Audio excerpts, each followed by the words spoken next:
It's Our Story. Gene Spalding, Warm Springs, Georgia.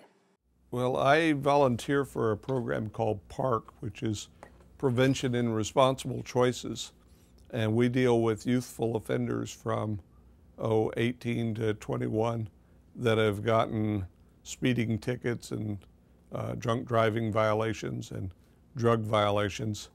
And as part of that, I explained to them some of the differences in a typical day of mine to kind of bring up their awareness on what it might be like to have a disability.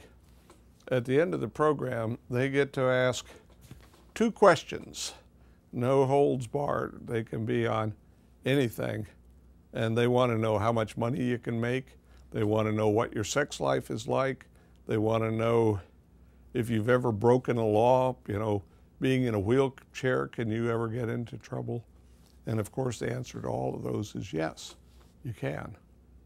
And they don't know any better, and it's remarkable how the younger folks are, the less inhibited they are to ask you real up-close questions about what your life is like. I mentioned earlier, sometimes they ask me, they say, well, your disability, are you able to eat like a normal person? And, looking at my stomach, I think you can tell very clearly that I eat quite well. The It's Our Story project is a national effort to make disability history public and accessible. Visit us at www.itsourstory.org or on the It's Our Story project YouTube channel.